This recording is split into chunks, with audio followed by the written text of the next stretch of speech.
You're listening to the Holistic Nootropics Podcast, your home for holistic, evidence-based cognitive enhancement strategies. And now your host, Eric Levi. What is going on, everybody? Welcome back to another episode of the Holistic Nootropics Podcast, where we discuss using nootropics, biohacking, and nutrition to help you boost your cognition. My name's Eric. I'm a nutritional therapy practitioner. And if you are new to the Holistic Nootropics Podcast, if you're listening to this in the audio, if you're watching this on YouTube, then take a second, consider subscribing to the channel. That way you can get notified every single time a new video, which we're pumping out a lot of right now, or audio version of a podcast comes out. If you enjoy the podcast, then head on over to Apple iTunes and leave the podcast a nice review. 5 stars would be great. If you're watching this on YouTube, leave a comment with any questions or comments or congratulatory things, whatever. Just leave a comment. It's good to do, and give it a big thumbs up. And also, if you are someone who loves using only the highest quality products, nootropics, supplements, anything that's at the top of the health space, then head on over to the holisticnootropics.com and download a free copy of my supplement buying guide. This is a fully comprehensive guide that will walk you through ingredient by ingredient to help you find the best quality products on the market, because as my guest today knows, there's a lot of junk out there. So we want to make sure you guys are taking only the best stuff so you get the best results, so you can boost your brain and boost your life. Now, my guest today is the one and only Brendan Vermeire, the Holistic Savage. Brendan is a mental and metabolic health scientist and researcher, functional medicine educator, writer, and speaker. He's a board-certified holistic health practitioner, master nutrition coach, master personal trainer, and USAW sports performance coach and CrossFit trainer. He's the proud owner and founder of the Metabolic Solutions Institute for Functional Health and Fitness Practitioners and the Metabolic Solutions Research and Education Foundation, a not-for-profit foundation dedicated to changing the way the world views mental health through advancing the science of mental health dysfunction. He is also the creator of the Mental Health Map, a cutting-edge lab panel for mental health. Brendan Vermeire, welcome to the Holistic Nootropics Podcast. Thanks for having me, man. I really do appreciate it. I really enjoy our flow and our conversation.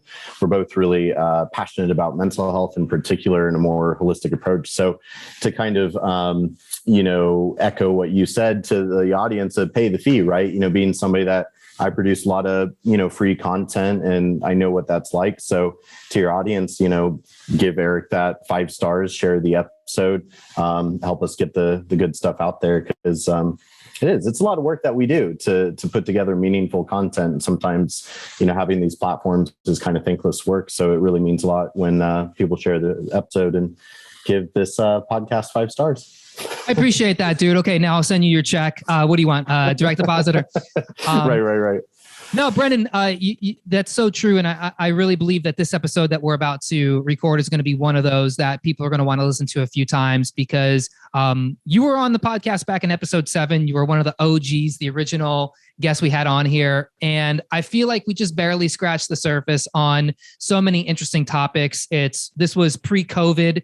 This was, pre a lot of the world changing. So a lot of things have gone on. I see you very active out there on the socials, putting out just a really awesome message about, mental health, and not just like, motivational quotes or, hey, this is your depression and, don't be shamed into thinking you can't go to, no.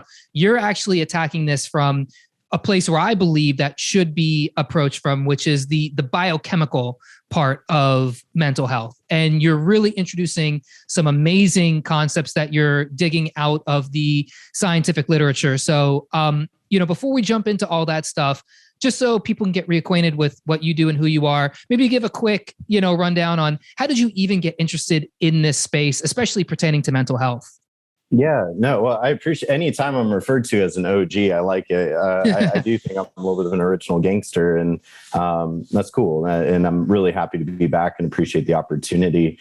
The thing is, I have been over the past year learning a lot about how I can most effectively communicate my message to the world in a way that it's going to be received. And I think historically that has not always been the easiest thing for me.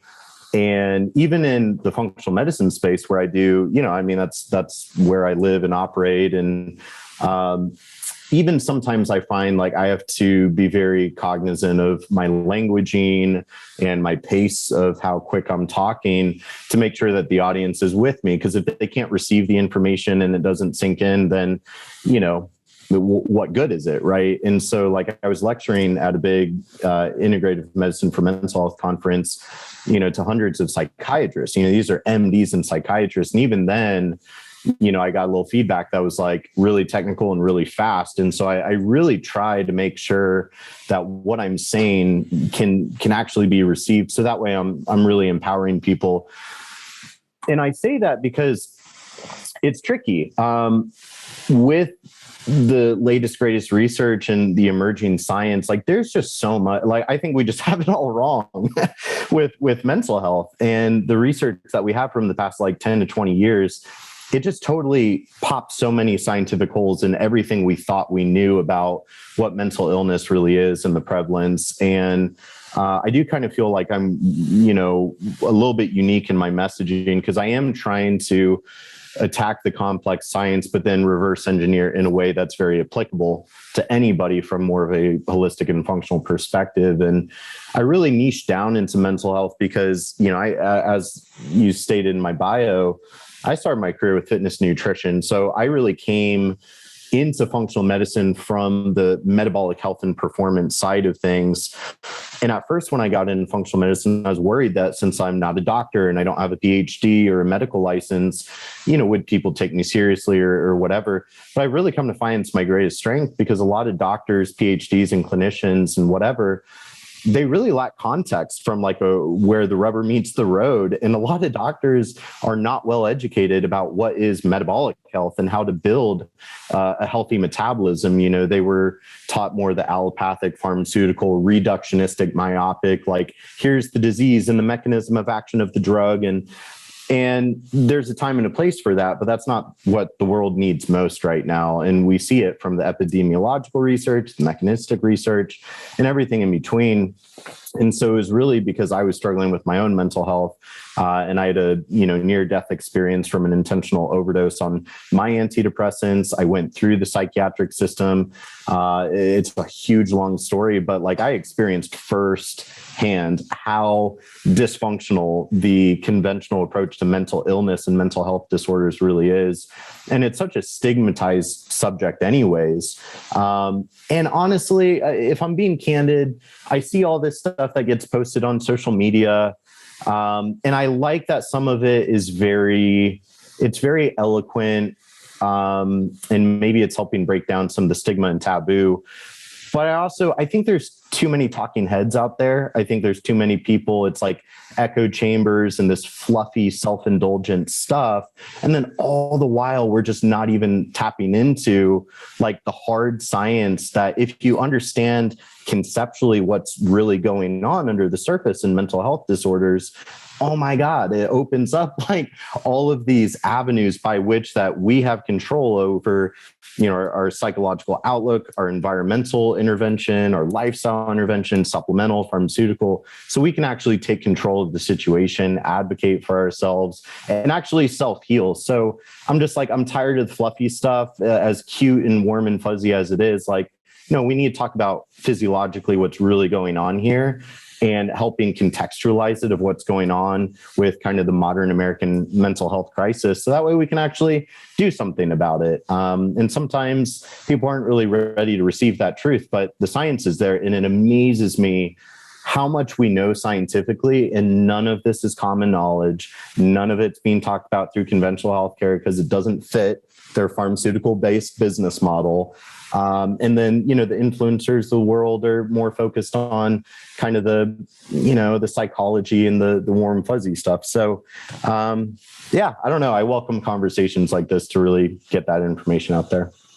Yeah. And you make some really interesting points there. First off, the fact that you are actually speaking and training practitioners, licensed practitioners, doctors, PhDs on these concepts that, of course they don't understand, like a psychiatrist doesn't understand the gut-brain connection because that was never a part of their teachings. And, I think about this a lot in terms of like what went wrong in the medical system, or not even the medical system, but the educational system, right? That's training these providers, that's training psychiatrists and doctors. And, to the point where, well, all of this schooling they went through, 7-8 years of schooling, like intense medical school and then residency. And now they're hundreds of thousands of dollars in debt.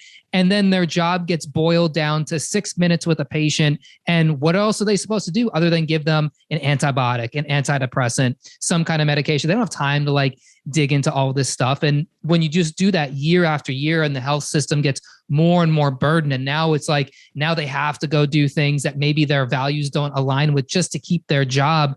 I mean, they don't even think about like, hey, is there maybe something in this bag of Doritos that could possibly be causing this person or exacerbating this person's depression or anxiety or brain fog or any of these things, because like sitting down and reading the literature, it's overwhelming, but you have to do it. And I find not many doctors do. So you're right. Like, yeah, somebody might say, well, you don't have a PhD, you don't have the medical training. What do you know? It's like, well, I don't know. I sat down and read, 20 papers on like how the vagus nerve affects, dopamine production or serotonin production. And of course, we all know how this eventually affects your mental health. Has your doctor done that? Because if your doctor read the same paper as I would, I guarantee they probably wouldn't just say, take an antidepressant and you'll feel better. They'd probably give you a more comprehensive plan that probably involves diet, lifestyle, meditation, those sorts of things. Yeah, I think about a lot of that stuff too. And I think because I don't have a more traditional academia background, it's allowed me to, look at the full picture rather than kind of getting domesticated into a very like blinders on narrow vantage point. But that's the thing, you have to look at the pharmaceutical, insurance, medical system, more from a business perspective to even make sense of it, look at it as a business model. And again, it's great at some things and there's time and place, obviously, but I think it's really, they've kind of painted themselves in a corner that they can't escape from. And at the end of the day, I mean, we're never going to successfully medicate and cut our way out of a health crisis that's really driven by an increasingly toxic environment and a very pro-inflammatory, self-destructive lifestyle that is, spoon-fed to us through just mainstream media. And, so it's kind of this plague of like unconscious consumerism that's based on monetary gain, not good science. And so like you're saying here, like the science is there. I mean, it's there if you know where to look and you can, understand it. But that's where like sometimes I get frustrated because I'm trying to communicate in a way that people will get it. And sometimes that's tricky. But for example, it's like you kind of have to look at what big pharma is doing because they're very intelligent, very powerful, right?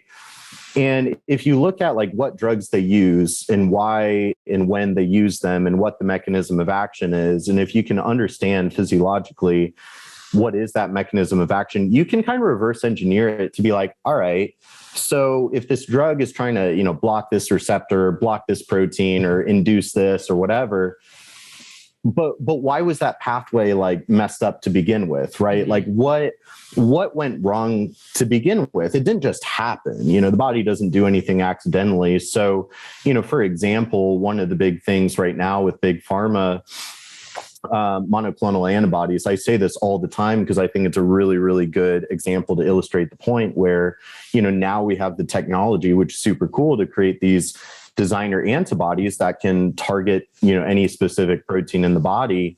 And that opens up a lot of therapeutic options. And so with depression, they're looking at using like an interleukin-6 monoclonal antibody for treatment-resistant depression, as in, like, all right, somebody came in, they report depression. We gave them the Zoloft and the SSRIs to just boost serotonin activity, which is kind of based on an old theory of mental illness by this point. But that only works in like 40% of people. Like the efficacy is really bad, and then it can also increase suicidal ideation and cause all these undesirable health side effects like, low libido and hormone issues and increased depression and apathy and stuff. So now they're really looking at, there's such a huge body of evidence that shows that inflammation really drives mental illness. It makes it, and part of it is the languaging that they use, like the language that big pharma and conventional healthcare uses is not the same language as research and science. And that's not the same language that consumers say. But this whole like cause cure is excessively simplistic, and it prevents us from having meaningful, constructive dialogue around these subjects, because it's not like there's one singular cause of like, oh, well, a bacterial infection caused by this bacteria, so give this antibiotic and now you're cured. No, you have to be looking at all these causal input signals that are causing dysfunction in these key inflammatory and oxidative pathways that then presents as, a mental health disorder or the exacerbation of more of a genetic disorder like autism or schizophrenia. But when you just look at the fact that it's really driven by inflammation, oxidative stress, and then you realize like, oh, crap, well, everything about our environment and lifestyle is very pro-inflammatory and pro-oxidative, all of a sudden it changes the narrative in a way that like we can start looking at what are we doing that's driving inflammation, oxidative stress. So that way we can start taking our power back rather than being reliant on these, pharmaceutical band-aids for the rest of our life with, waning efficacy to say the least. Yeah. And I think if the COVID situation has taught me anything, it just fully surprised me. I didn't realize how bad this was, but just how conditioned people are to do the opposite of what you're saying, where it's like, we've been so conditioned that it's like, okay, if there's a problem, there is definitely a cure. If there's a problem, and it's not like, oh, the cure is I'm going to take 6 months and I'm going to like just completely change my lifestyle. I'm going to do a full inventory of my diet and I'm going to get the problematic stuff out. I'm going to do the things foundationally. No. There is one thing that's going to fix everything. And then when that thing doesn't, because like you said, in SSRIs, it only works for 40% of the people. So that means 60% of those people probably it either A, didn't work for, or B, had side effects. And now they've got to take another thing on top of the thing. And then they take another thing because they just keep thinking there's a cure for my thing. There's a cure for my thing. And that's why we are where we are with like the vaccines and, whatever else they're going to roll out now, that it's like, yeah, if you just do the thing we're telling you to do, then all this goes away. But it's like you said, there is a root problem at hand, and it comes down to inflammation. Well, and this drives me crazy too in the wellness industry. You might be more involved in this for longer than I have, but when I hear the word inflammation, it drives me crazy because I don't think people are really saying it right. I don't think they're really using it. They go, oh, it's inflammation. Well, why? What's inflamed? What did that come? Does that have to do with the immune system? Did they get a boo-boo on their elbow? Like, what is the actual thing that's inflamed? So maybe we could reverse engineer in your definition, like what inflammation is and why it happens and why it's so connected to things in your environment.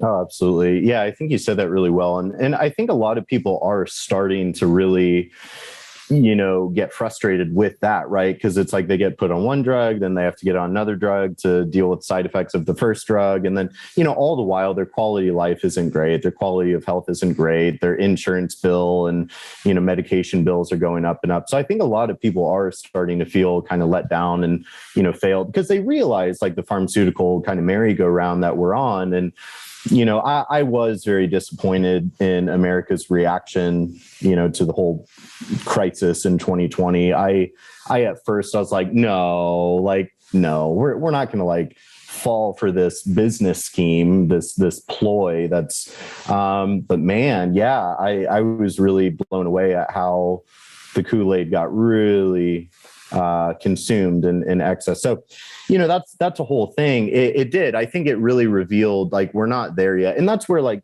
people like you and I, like we're operating in a very kind of niche, industry and environment that's not at all mainstream. Kind of the whole functional, holistic sort of ideology has a long ways to go before, it's going to be a little bit more adopted, but it's booming right now. So getting to inflammation, yeah, I think it's really misunderstood. People don't get it. They don't understand what inflammation is. But ultimately, I always like to think about inflammation as, it's the mechanism by which your immune system protects you from foreign invaders and helps to clean up and remodel tissues. It's like a cleansing fire. So I always like to give the analogy of, a farmer will burn a field to clear out the brush and recycle those nutrients back to the soil. So now you have, mineral dense, healthy soil for new life to grow.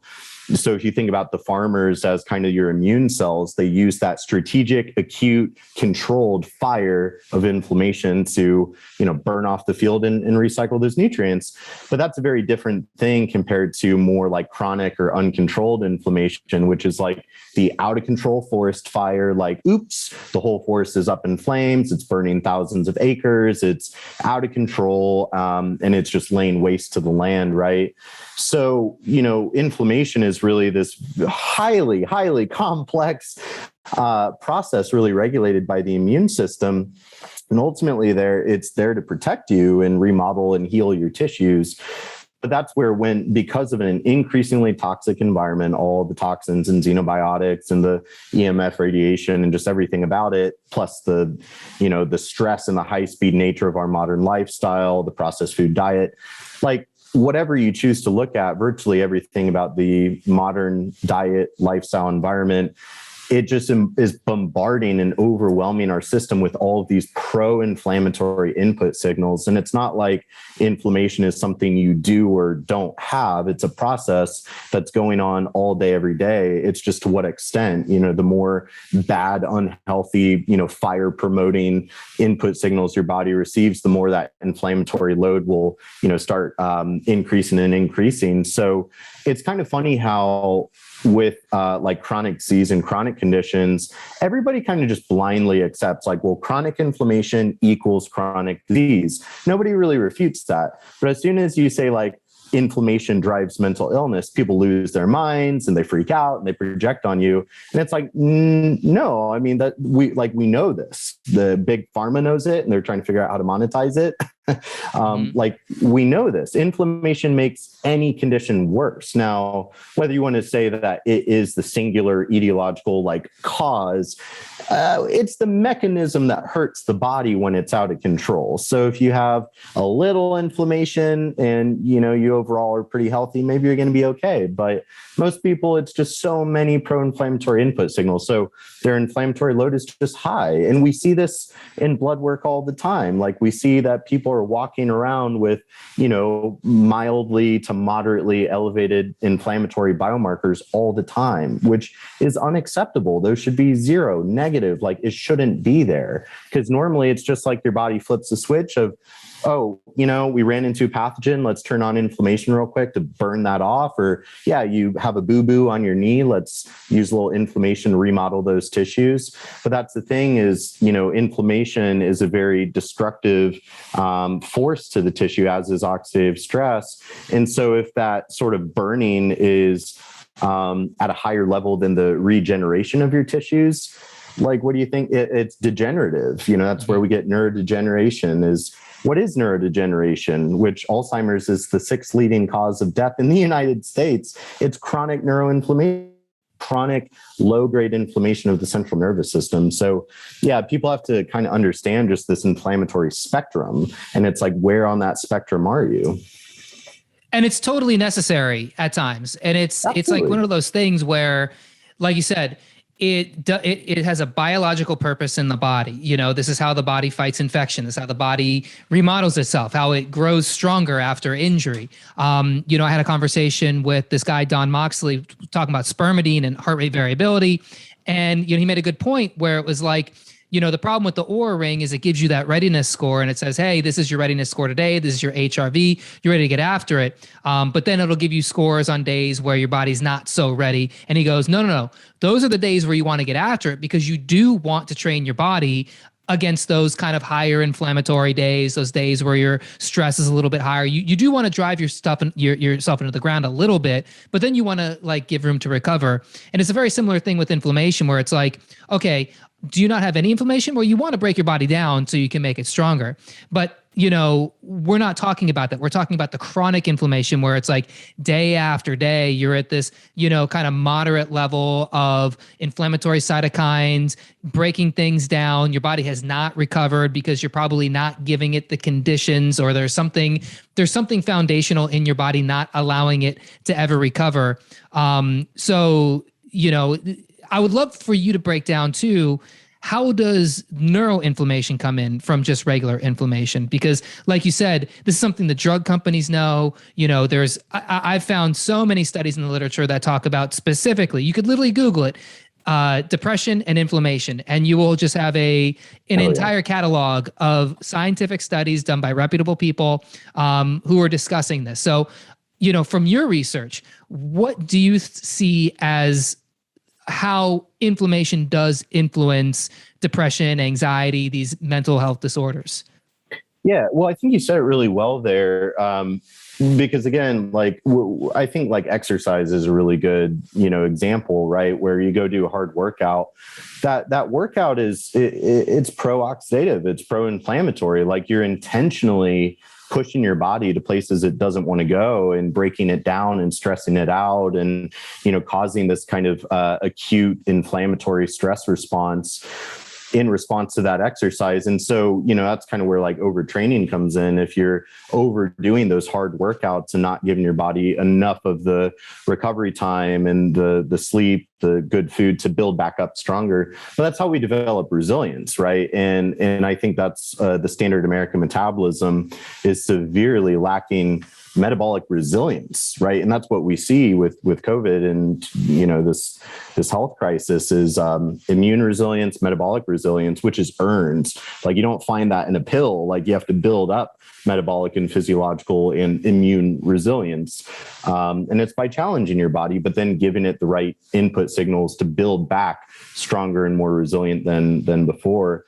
But yeah, as you said, the body of literature around the link between inflammation and depression and mental health disorders, you can't argue against it anymore. It's so big, it's so strong. And like I said, Big Pharma already knows it. They're already working on different anti-inflammatory drugs for mental health disorders. And, again, I'm not anti-pharmaceutical for the record. Honestly, I think I would be a really good pharmaceutical scientist, and maybe I should have chosen that if I just wanted more money, right? It's a good business model. And some of the drugs that they currently use have a somewhat anti-inflammatory effect, even like Zoloft. It has a relatively, efficacious, anti-neuroinflammatory effect. But as far as inflammation versus neuroinflammation, the physiology is complex, but conceptually it's not. I mean, inflammation could be anywhere in the body. Are we talking about, so it's what tissues are inflamed? Is it all over? Is it systemic? It's everywhere in the body, or is it localized, right? Like if you bang your knee into the table, maybe you just have a little inflammation just in those tissues for, a couple days until it heals. Or if you have IBS, IBD, leaky gut, dysbiotic gut, whatever, all these gut issues, you might just have a bit of GI inflammation. But inflammation, it's a fire that spreads. So if you have other tissues that are a little bit weak or compromised, it doesn't take a whole lot. If that environment is right, that inflammation will grow. It kind of has a domino effect. It'll, that fire spreads to the next bush. So for example, even with obesity, right? And 70% of Americans are, overweight or obese, right? It's huge. And even with we know that excess body fat is pro-inflammatory. We know that it releases interleukin-6 and pro-inflammatory cytokines. We know that high body fat drives systemic peripheral metabolic inflammation. But now we see how it doesn't take a whole lot for that inflammatory signaling to reach the brain. So for example, the pro-inflammatory mediators that get released from body fat can actually break down your blood-brain barrier and start triggering neuroinflammatory cascades in the brain. So we literally can say obesity is a risk factor for developing depression through this inflammatory linkage. And that's just one kind of easier example, but there's so many of that. So the central nervous system is not immune to inflammation in the rest of the body. It's very susceptible and doesn't take a whole lot before the blood-brain barrier breaks down. And then we start developing this neuroinflammatory cascade in the brain. Wow, I didn't know that. So you're saying that fat cells can essentially release inflammatory, metabolites, cytokines that can cross the blood-brain barrier and cause inflammation in the brain? Yeah, all the above. Like what the big one is interleukin 6, which is the most famous pro-inflammatory cytokine. It's released from body fat. So the more body fat you have, the more interleukin 6 that goes to the liver and creates C-reactive protein, the most commonly used inflammatory biomarker. And we see that even like the inflammation driven by obesity, that's enough to create an inflammatory response that breaks down the blood-brain barrier, activates microglial cells in the brain, and drives neuroinflammation. And the thing is, now we're really starting to see that, the neurotransmitter imbalances, which historically were like, oh yeah, if you have mental illness, you have a brain chemical imbalance. So you take drugs to balance your brain chemicals like serotonin and GABA and dopamine and whatever. But now we really see like inflammation is what causes a dysregulation of those brain chemicals. So inflammation, it lowers our dopamine, it lowers our GABA, it lowers our serotonin, lowers our melatonin, and then things that we don't want high go up, like histamine and glutamate are kind of the main two. So now we're really seeing inflammation precedes brain chemical imbalances. Wow. See, this is the stuff that it's so interesting to me because we're talking about, we're talking about neurophysiology, right? We're talking about neurochemistry, and it's so complex because we just go, oh, hey, we want more dopamine. So like in the nootropic space, they go, oh, I want more dopamine. So I'm going to take more L-tyrosine, right? Oh, I want more serotonin. So I'm going to take 5-HTP, or I'm going to take St. John's wort or something. And not only does that not work for many people, but it actually makes these problems worse. And it's probably because like, I don't know who's behind the computer screen saying these in these nootropics groups, like, oh, if you've got depression, take L-tyrosine because it builds more dopamine. I don't know who they're talking to. I don't know what the obesity is of that person. I don't know what the medical history of that person is. Because if they have like obesity, if they have an excessive amount of fat cells that are releasing these inflammatory cytokines, well, it doesn't matter how much L-tyrosine you take. In fact, I know this from the Great Plains people, which is that, L-tyrosine can go down a completely separate pathway to cause excessive neuroinflammation. I forget the inflammatory thing that it makes. Maybe but it's one of those big sciencey words. But there are these other pathways in the brain that if you give it the wrong chemical, it could create a whole new set of problems for you. Yeah, no, you're spot on. So my two favorite pathways in the body, you just touched on one. There's the kynurenine pathway and then the bioterin pathway.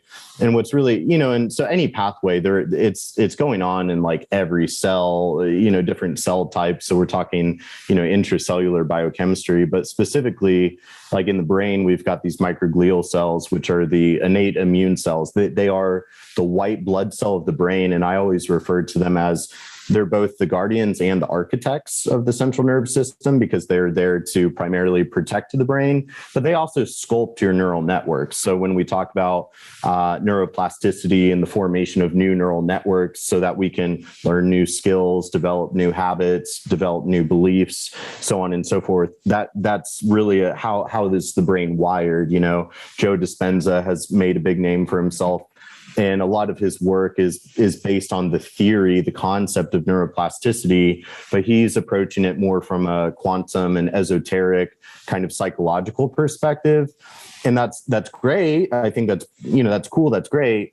But if your brain's on fire from, all these pro-inflammatory input signals from the environment and the lifestyle, like, it makes it really, really hard to create new beliefs and new neural networks because, that neuroplasticity isn't working. Neuroinflammation, neuroplasticity are inherently antagonistic.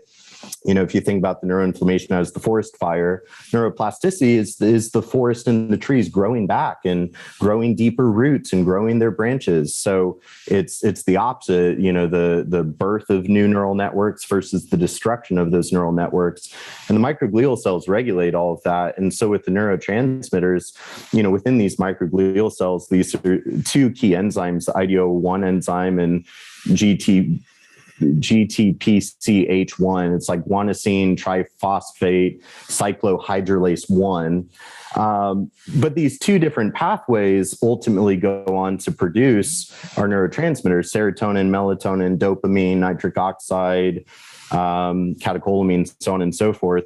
But what we see is both pathways are dysregulated by inflammatory cytokines and inflammatory messengers. So that's where, to your point, like you could be taking tryptophan or tyrosine or, glutamine or whatever to try to have that nootropic. And that can help for some, but if those pathways are totally hijacked because of inflammation, it doesn't really matter. And you're not going to get the end product that you want. And what you're referring to is like, yeah, if you feed tryptophan into that kynurenine pathway, because you're like, well, I want more serotonin, but inflammation is driving it down this other pathway to produce quinolinic acid, which is very neurotoxic. It's like dumping gasoline on the fire. So like first you have to put out the fire, before really feeding the pathway.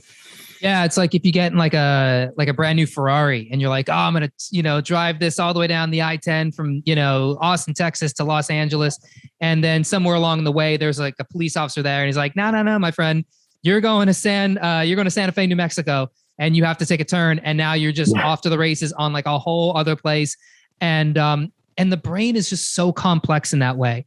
It's so complex. And, it's really been brought to my attention from people who do a lot of these DNA tests, and finding these specific genes like you were talking about. There's a couple specific genes that determine like, can you even take SSRIs in the first place? Or can you take like an MAO inhibitor or something? Because it has something to do with, how your brain generates serotonin, dopamine, GABA, these neurotransmitters. Like 40% of SSRIs work for people. Well, the 60% probably have that gene that says, sorry, we're just not gonna make the serotonin like that. In fact, we're gonna send you on this completely other pathway that your psychologist or your GP doesn't even know about.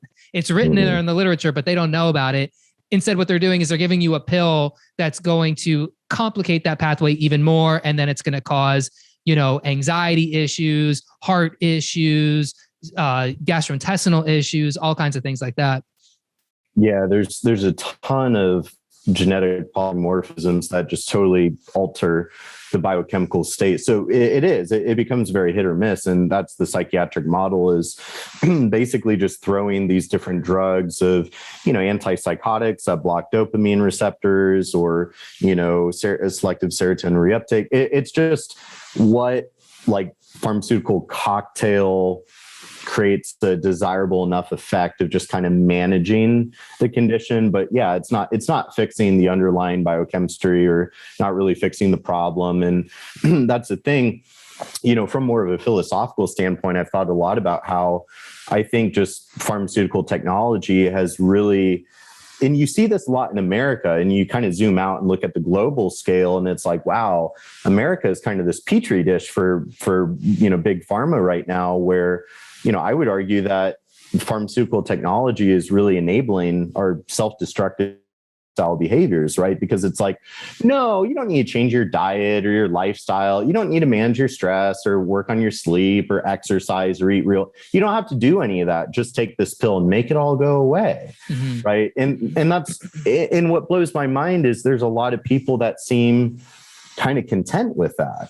That's what I don't get, and that's not the people listening to this podcast. Like there are a lot of people out there, and you could maybe they don't know better, maybe, but I think there's a lot of people that they're just kind of like okay with that because they would rather just take the pill than change their lifestyle. But obviously then there's those listening that no, they don't want to be reliant on pills and, nothing but like Scotch tape holding their fractured bodies together. They actually want to feel really good and have a, vibrant quality of life. So it's nuts. Yeah, man. It's so interesting with the connection of diet and mental health. And, being in this nootropic space and this biohacking space is really just so much brought to my attention. Just the fact that we really are like, we're chemistry labs, like our bodies are chemistry labs. And there's so many inputs in it that we really are doing ourselves. The media is doing us a disservice. The pharmaceutical companies are doing us a disservice. When they show those ads of, a couple on a rowboat in the middle of the lake, I took Zoloft and my depression was this, and now I feel great. Now I'm going to get pizza. And it's like this direct to consumer advertising that's making it so, oh yeah, I've got the same problem as that guy in the rowboat or that guy playing basketball with his kid. All I got to do is go to my doctor and he's got the solution. Bam, there it is. And it's so complex in the sense that I see you talking about things like histamine. And this is something that I don't even understand. And I'm in this like knee deep, I don't think most practitioners understand, but it's a real thing. And histamine comes in a lot of different ways, especially in food. There's high histamine foods, and a lot of times those foods are like what we consider healthy food. So can you talk a little bit about histamine and the role it plays, where it comes from, and how you even like found this to be a factor in the mental health discussion? Yeah, well, I mean, I think at the end of the day, it's like, I don't know. I definitely get it. I have a very kind of like specialized set of knowledge, and I'm worthless outside of that. Like, you want me to change the oil in my car? Can't help you. Like, you want me to, cook you a good meal? Can't help you. But like, I know Modern this man. stuff well. Yeah, right. Isn't that the truth? Yeah. But it's physiology. It's cellular physiology and biochemistry, and like I get it, and it breaks my heart because. No wonder we're in the health crisis. The general public, I worry for them because it's like they don't stand a chance. Everything is against them, and the media is insane. It's only when I travel and I'm sitting in a hotel room flipping through the channels and I see what's mainstream media looks like, but it's so blatantly obvious. And I know that especially your listeners that are more health conscious and educated, like they get it. But the masses don't. Like that mainstream media, it works. That's what we saw in the past couple of years. But it's just like, go get your slushie from Sonic. Now take your anti-inflammatory drug for your IBD. Go get this cheeseburger and pizza. And then, here's your antidepressant. Oh, have you been exposed to glyphosate? You might be entitled to compensation. It's like, do you not like see and feel what's going on here? We're being promoted pro-inflammatory, disease-promoting food and lifestyle in one commercial, and then here's the monetized pharmaceutical solution in the next commercial. Yeah, like we're being poisoned, and then here's the cure for the poison that we just marketed to you, right? And that's where, like I mentioned, the monoclonal antibodies, because like Humira, which I see commercials for Humira constantly. It's a TNF alpha blocking monoclonal antibody. So that's literally the mechanism of action is just block the inflammatory signal, because we can do that now. We have the technology that we can do really cool stuff. So it's like, well, it's not doing anything to lower the inflammation or get to the root causes of why there's inflammation. It's just like, nope, just block the inflammatory signal. And so that can, help with symptomology and quality of life. But then what's the problem with that? Here's the big backfire is anytime you're suppressing an inflammatory signaling in the body, you're suppressing your immune system's ability to protect you. So you lower immunity. The big issue, and I'm just like, I know that no matter how much I talk about it, it's not going to prevent it from happening, but we're going to find ourselves 10 years down the road and we're promoting all of these immunosuppressive. Anti-inflammatory and immunosuppressive mean the same thing. And people don't get that. They think anti-inflammatory, that's good. I want to combat my inflammation, but I don't want to suppress my immune system. That's the same thing. To suppress the immune system is to suppress inflammation. If you suppress immunity, you're more susceptible to infections, which we're in this big infectious disease crisis. You would think that matters. So that's what I keep saying is like this new antidepressant drug that it's in phase 2 clinical trials. It'll probably roll out, I don't know, the next couple of years. But that's how it works, is it blocks inflammatory messengers, specifically interleukin-6, which can help alleviate depression driven by inflammation, but it also makes you more susceptible to infectious disease. So then it's like, So how are we going to work our way out of an infectious disease crisis and a mental health crisis? We're going to give people immune suppressing drugs for their depression, but then they're more susceptible to catching a virus. Don't worry, we have a shot for that. Like, it's idiocracy, but it's brilliant. Like, good job, Big Pharma. You just figured out how to monetize life and death.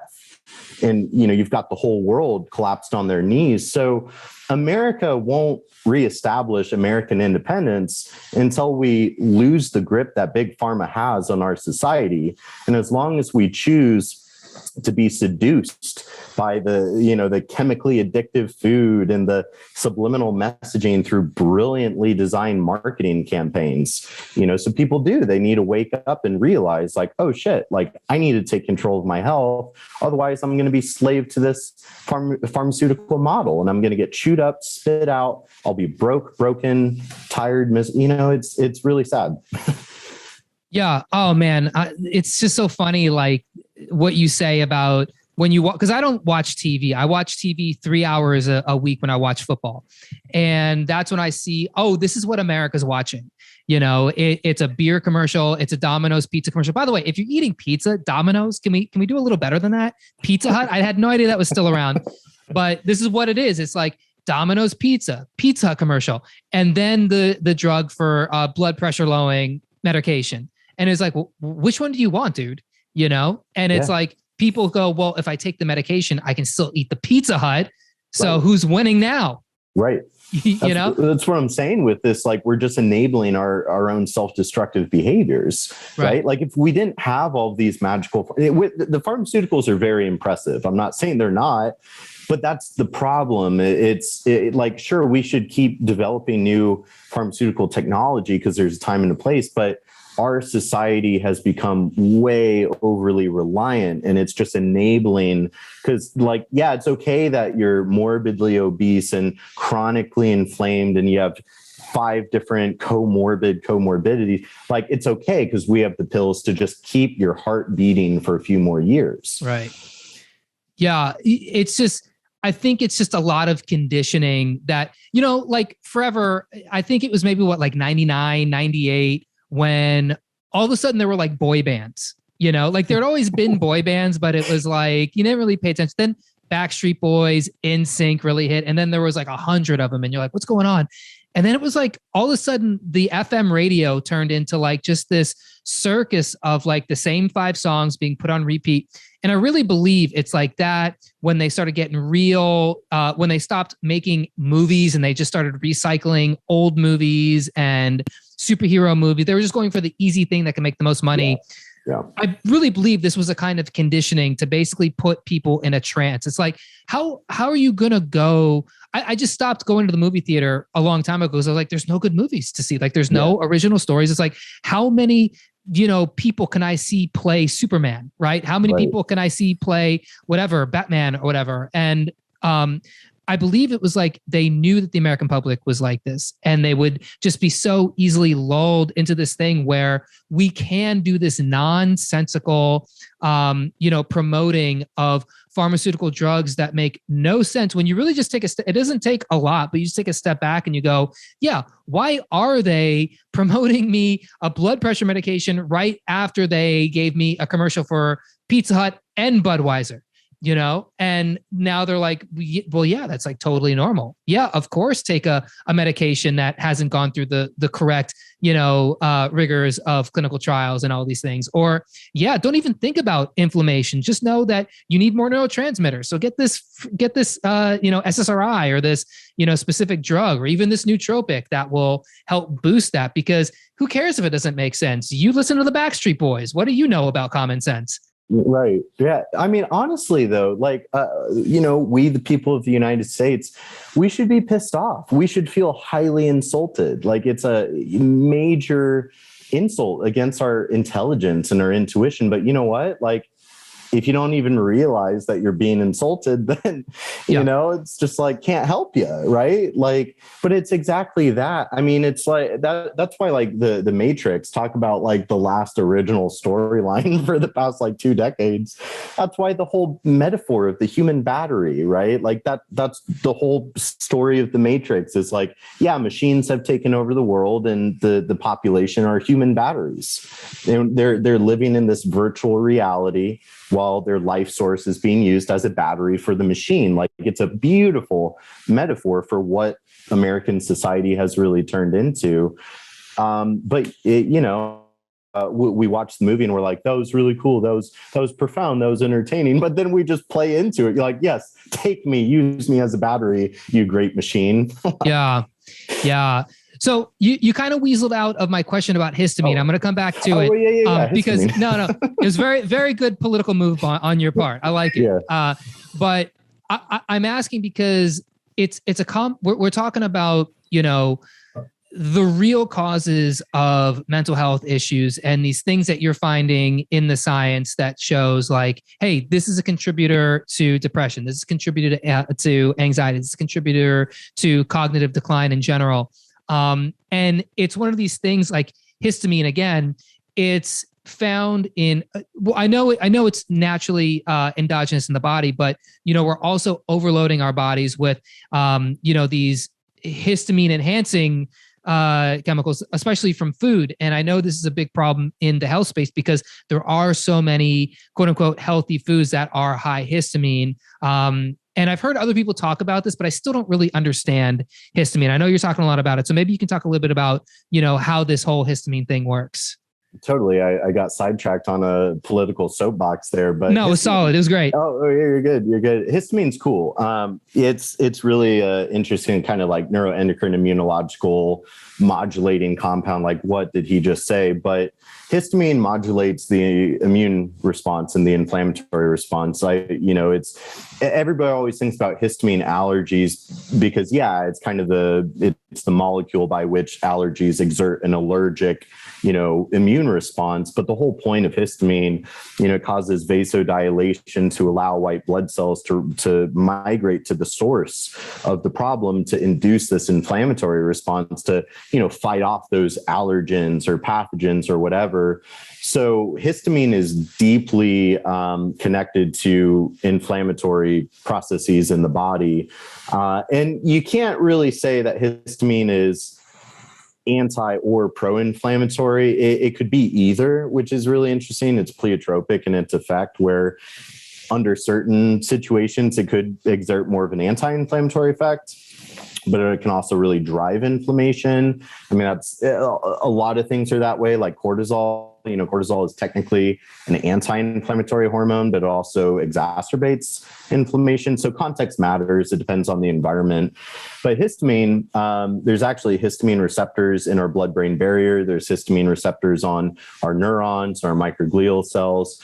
So a lot of people do have too much histamine. We don't want too little or too much, like, Goldilocks effect. We want balance, right? But a lot of people do have too high of histamine levels, and this does actually break down the blood-brain barrier. It triggers microglial activation, neuroinflammation. So they're doing a lot of research with different like histamine receptor blocking drugs to experiment to see how efficacious are these for like autism, schizophrenia, neurodegeneration, depression. So they're kind of experimenting to see how we can use antihistamine drugs. But, using an antihistamine drug that just blocks the receptor, that doesn't lower the level of histamine. It doesn't address why the histamine was high to begin with. So histamine can be a big one. It can be driven up from more of a dietary thing or nutrient deficiency thing. Ultimately, it's like, what are we putting in our body or stimulating our body with that drives too high of histamine? How well are we able to metabolize and clear it out? So a lot of people are on the high side, and that does really drive neuroinflammation and kind of exacerbate a lot of mental health disorders. Autism and schizophrenia are kind of the two main ones where that's really pretty strongly implicated. But even, a lot of women have like high estrogen, and that raises histamine and lowers the enzyme that breaks down histamine. So there's a whole conversation we had around like estrogen, histamine, copper, all these technical things.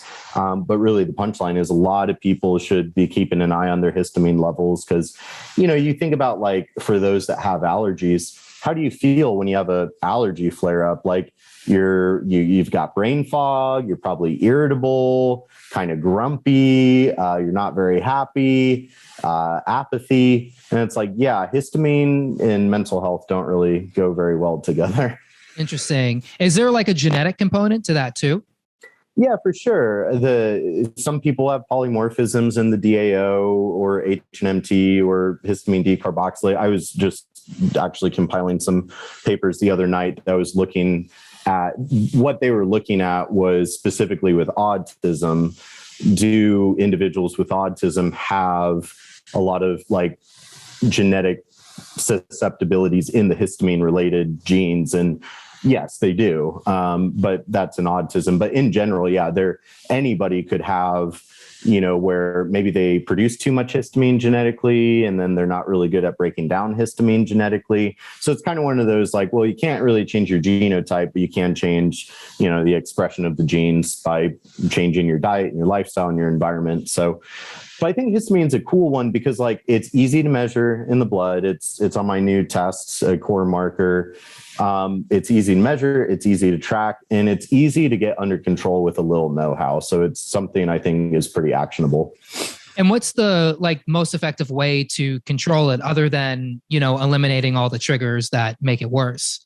Yeah, I mean, obviously the triggers is the big one. So it's like if if you're allergic to cats and you're living with a cat, like you're just stimulating histamine with the allergen exposure. But aside from cutting down on, allergens and antigens, it's really kind of reducing histamine production and supporting the clearance. I think it's more supporting the breakdown of histamine that is tripping a lot of people up. Because a lot of people have really bad gut health, and in the gut we have our, enterocytes and the villi and microvilli. Those secrete enzymes that break down histamine. A lot of people have inflamed guts, and so they have kind of that blunted brush border villus atrophy. And if you've got some IBS GI inflammation going on, you're probably not breaking down histamine in the gut very well. But then more systemically, I think one of the big problems is high estrogen, which is really driven by inflammation because that aromatase enzyme that converts testosterone into estrogen, it's upregulated when there's inflammation. So there's a whole hormonal conversation of why do so many men and women low androgens and high estrogens, and inflammation is a big part of that. But also as estrogen goes up, histamine goes up with it. It lowers the ability to break down histamine. And then also methylation is the other pathway that breaks down histamine, and, MTHFR and that whole conversation. So a lot of people are compromised in the two key pathways to break down histamine. So I think it's a combination of, because our environment is so toxic and pro-inflammatory, and then a lot of people are really kind of clogging up their ability to break down. Just people are like overflowing with histamine. And you're saying methylation potentially plays into that. Could you give a very like kind of dummy interpretation of what methylation is? I know it's incredibly complex, but if you were to kind of whittle it down to like, like you Google it and then this is what pops up at the top of Google, so that like a 5-year-old could understand like what is methylation? Yeah, it is a crazy subject and kind of one of my core ones. And that's, there's a whole conversation we had around methylation and mental health. Like usually with mental illness, it's like, I kind of try to check those boxes of like, there's the neurotransmitter conversation, the neurotrophin, kind of neuroplasticity conversation, neuroinflammation, oxidative stress, and then methylation. And it's like each one of those buckets is like equally influential and powerful. But methylation, I think the easiest way to just break that down, it's an intracellular biochemical process. So just think it's chemistry that's going on inside your cells. But it's more the fact that particular biochemical process has a dramatic effect on our mental health, our gene expression, our neurotransmitter balance, and producing a lot of different key things that are essential for metabolic and mental health, like CoQ10 and carnitine, so we can burn fat, and phosphatidylcholine, so we can have membranes. But why methylation is so pertinent to histamine, one of the enzymes that breaks down histamine inside the cell is histamine and methyltransferase, which methyltransferase, so it uses this biochemical reaction to break the histamine. And a lot of people are really compromised in that pathway. So they're not effectively methylating the estrogen too, but they're not effectively methylating histamine to break it down and clear it. So it's like a bathtub that's overflowing. Yeah. And then that just goes right back to, well, instead of putting a Band-Aid, instead of getting an antihistamine drug, it's like, well, is there something going on with your methylation process that's, slowing that clearance down and then allowing it to build up? And then now you're getting these reactions. Yeah. I mean, if somebody histamine's a really easy thing to spot and work with. And, if somebody gets mental health relief from taking something like loratadine or Benadryl, they feel better when they take an antihistamine drug. That's a surefire sign that, you should probably work naturally, holistically, functionally, and, get your histamine under control naturally. Because like you're saying, blocking the receptor, which is all that the drugs do, it's blocking the effect of histamine, but it's not fixing the problem. It's just a Band-Aid over a gushing wound. Yeah. And then do you find that, and I think you said this, but this problem of histamine or even inflammation playing into something like brain fog, because, you get a lot of, it's just so funny too, because now this is a COVID thing all of a sudden now. Brain fog is a COVID thing where it's like long COVID, people are complaining about brain fog. Okay, well, do you know those people if they were complaining about brain fog before? Because brain fog is a quite popular thing that people complain about long before COVID came around. And it's one of those things that I don't think there's an ICD-9 code for it, but it's definitely a sign of something wrong. Yeah. Oh, totally. I would say brain fog is the number one symptom of histamine issues in general. And, I usually candida and mold colonization tend to cause a lot of brain fog. And it's associated with the histamine response. But viruses are horrible for cognition and brain fog. A virus is an intracellular pathogen, an intracellular infection, and it stimulates those pathways that we were talking about earlier that totally hijacks our neurotransmitters. So yeah, I mean, with the long hauler syndrome, once you have that virus, it's in your body and it could start, reactivating and replicating. The whole point is to control it, keep it subdued basically. But yeah, the adaptive immune response that viruses induce, it triggers that inflammatory pathway that just totally messes up our neurotransmitters. And so 100%, I would expect a lot of people, and that's the thing, it's such a bad mixture. People, they've got the virus, they've got obesity, they've got fatty liver, they've got dysbiosis, they've got high histamine, they have high estrogen, they have low zinc and high copper. It's just there's, every time I'm working with people privately, it's just, there's, 20 boxes that just have to be checked. And if you can check them all, you start feeling pretty good. But, and people want it to be simple, what's my root cause? And it's it's not one thing, it's a bad mixture of 20 things going on. So it's a mess. Absolutely.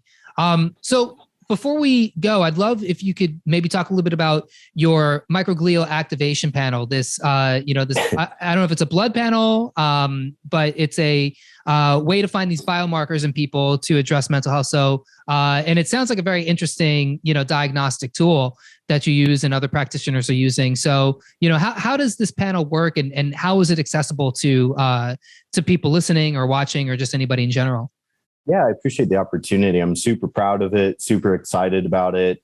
I'm very in tune with the functional medicine world and, what lab tests a lot of practitioners and providers are using regularly and relying on. And I think the majority of tests that clinicians are relying on are not that great. Like, I don't think that data is very strong. A lot of it doesn't have established clinical significance or reliability or reproducibility. So I had been creating my own custom, mostly blood panels for a lot of my private clients for years, and really finding like what markers are the most reliable when it comes to getting to those root causes of some of these mental health issues. And I was just having so much success with it. And since I train providers, that's kind of my day job. I was like, all right, I need to create like a panel so then I can teach my students, like, run this panel and here's how to interpret it, how to use it, how to build protocols off of it. But then I wanted to take it a step further. I'm like, no, this needs to be like a tool that's accessible to the world, because, we didn't go into my story much, but like, I was first put on an antidepressant at 17, and nobody ever did any blood work or lab testing. I had an intentional overdose and almost lost my life, woke up in the intensive care unit. Like, throughout the whole process, and even getting diagnosed with 2 mental health disorders when I was 21, nobody ever did any active lab testing, which is so bizarre to me, right? Like, you go through all that, you almost die, you get labeled with 2 mental illnesses, and like nobody looked under the hood, no objective data about what's going on with your physiology. Like, that's just mind-blowing to me. And so I created my own panel that, we call the mental map, or microglial activation profile is what MAP stands for. And the whole point of the panel was like, all right, we need to actually assess, do they have any inflammation and neuroinflammation going on? Do they have any oxidative stress? Do they have these methylation issues? So it's a compilation of these crucial biomarkers that, through the literature and anecdotal experience, like, they're by far the most reliable, established, clinically studied biomarkers there are that can be used in relation to mental health. And, you can't really even know if what you're trying to do to help yourself feel better and heal, like, how do you know if it's working? Like, you're just, well, I think I feel better, and you're just subjectively monitoring symptoms, which, sure, that's part of it, but you got to have reliable data, reliable biomarkers. And a lot of these tests people are using are not reliable. It's totally different result every time. So I'm really proud of this panel, because I think it really maps out, like, here's your neuroinflammatory load, and we know that this is going to be messing up your neurotransmitters and hijacking your neuroplasticity. So I think it's the best test out there for mental health. We already did a seminar on it to train providers. We had a bunch of doctors and practitioners that were really eager to use it with their clients. But we're right now finishing up like our web pages and everything, because we're going to get it out to the world where anybody can buy it. And it is primarily a blood test. There is one urinary marker. I'm hoping to create a non-blood version that would be like urine only. That's like my project for 2022. Not everybody can really do a blood draw, but it's mostly blood work. Also a little bit of urine as well. That's so cool, man. I really hope that catches on, because, like, I just got blood work done last week. It was the first time I've gotten like blood work done in years. I just haven't gone to the doctor, and I'm looking at some of these things and I'm like, I don't know. I feel fine, and I'm looking at these numbers, and it all just tells me you're normal. You're in normal range. Like, and a doctor will interpret that and go, oh yeah, you're fine. And it's like, well, why did I take this? Because I felt fine. I didn't need paperwork to tell me how I feel, Right. So it's like the fact that you now have a very targeted panel that someone could use, where they can go to their doctor and say, yeah, no, I don't have heart problems. I don't have like aches and pains. I don't have liver. What I have is like depression. What I have is like anxiety. What I have is like this feeling of, of defeat, of just brain fog constantly. And instead of going, well, let's run all of these completely unnecessary metrics, let's get down to the nitty gritty and see, like, with a panel like yours, not only am I going to tell you, yeah, like all these numbers say you have depression, but like, we can look at the pathway. We could look at like the smoking guns, so to speak, of why you feel like this, and actually put a targeted protocol together that can actually help somebody. So I think that's really cool what you're doing. I really appreciate it. It does. It provides a very plausible, physiological, mechanistic explanation for why you feel like shit.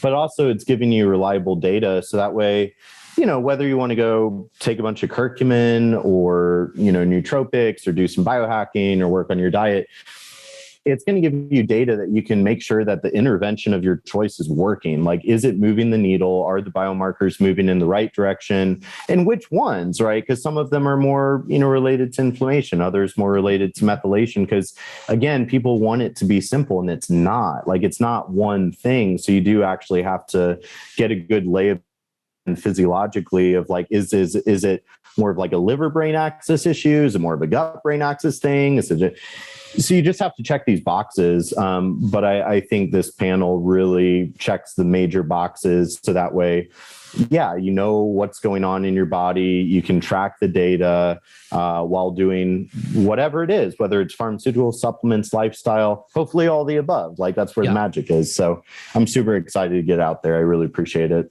Yeah. And I'm so glad you said that too, because I know we've really kind of gone after big pharma a lot in this podcast, but I think there is a place for it. And especially Absolutely. like what we're talking about is like, okay, does it block the receptor and it makes you feel better? Are you getting a reaction? Okay, fine. There's nothing wrong with that. But let's also get the back end of that and do the majority of the work over there and say, while you've got like, you can't just heal a broken arm by just going, oh, hey, eat better. And no, you have to like put it in a cast. Right.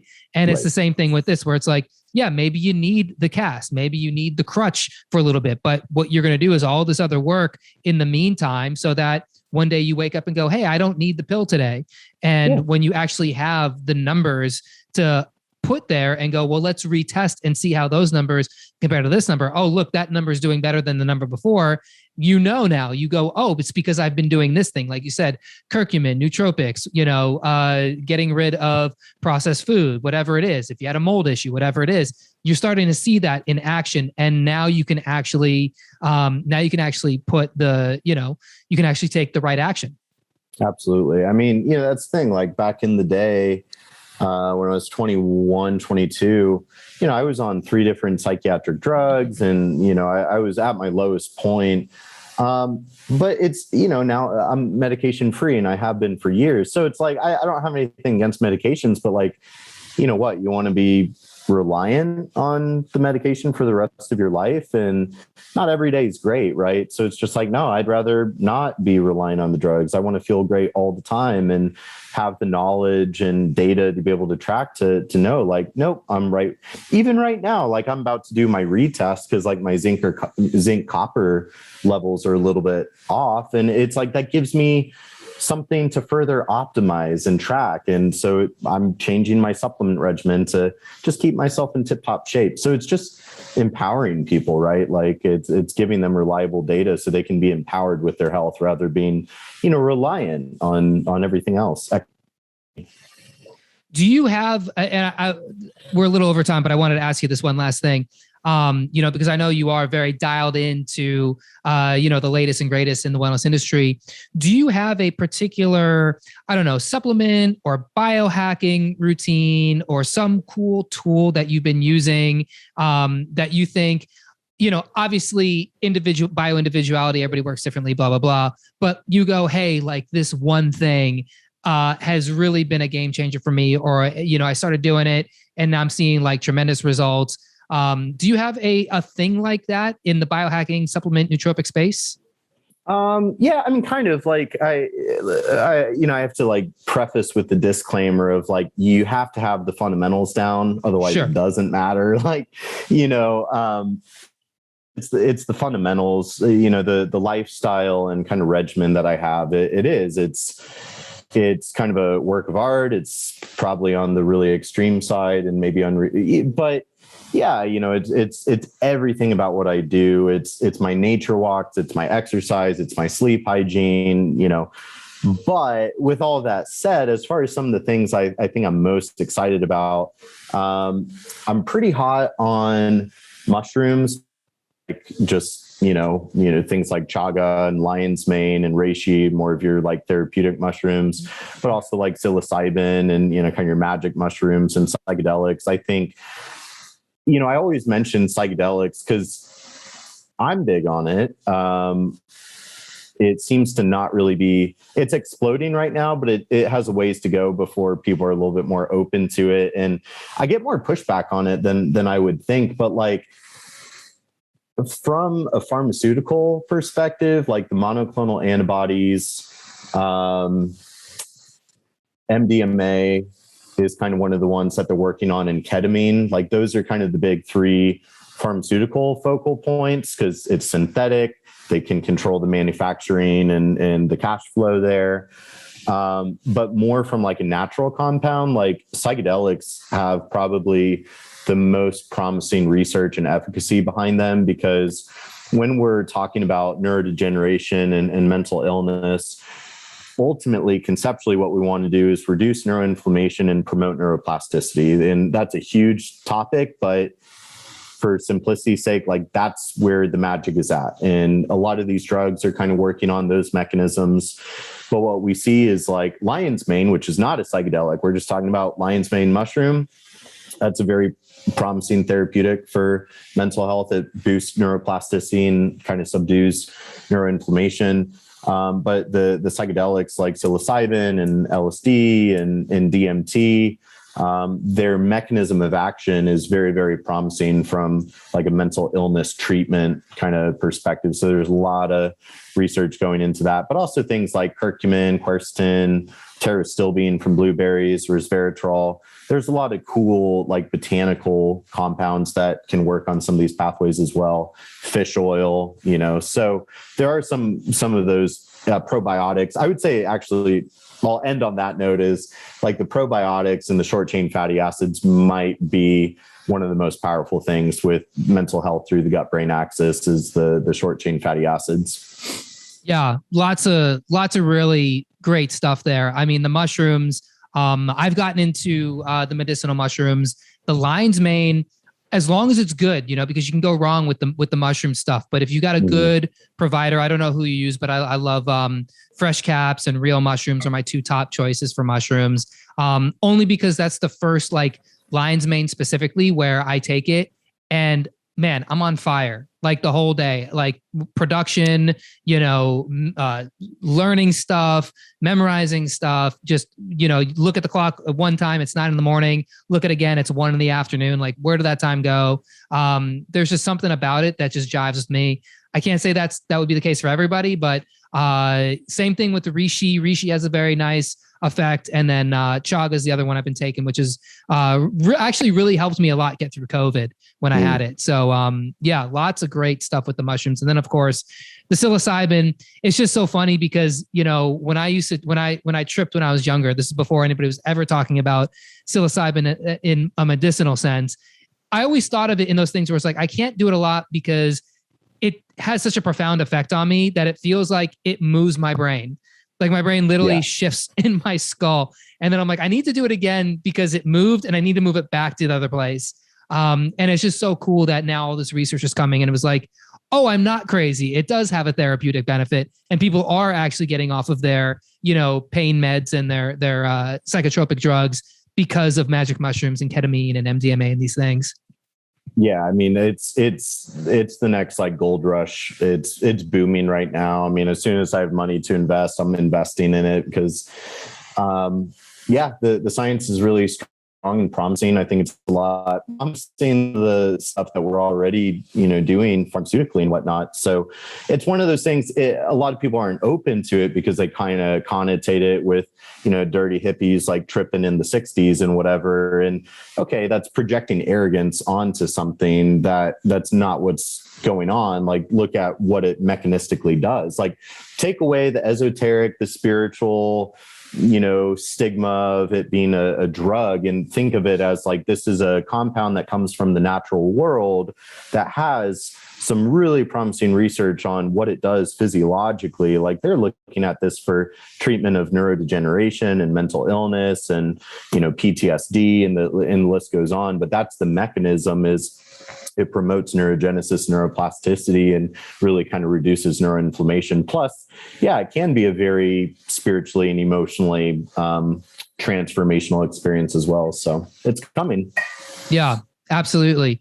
Brendan, this has been such a fun talk, man. I love chatting with you, especially when we get into all of this geeky brain science stuff, because, man, it goes deep and your perspective on it is so unique and it's so needed right now. I really believe to help us because, you look at headlines every day. Hey, the lockdowns have made mental health worse. The mental health crisis, this, depression rates, all-time highs, anxiety medications, all-time highs. And it's like, the problem's not getting better. We need other solutions. And the approach you're taking where you're going, let's look at the root cause. And the root cause, it's dirty. It's not fun.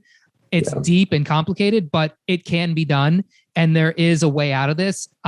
Keep going after it, my dude. Keep getting there. Keep.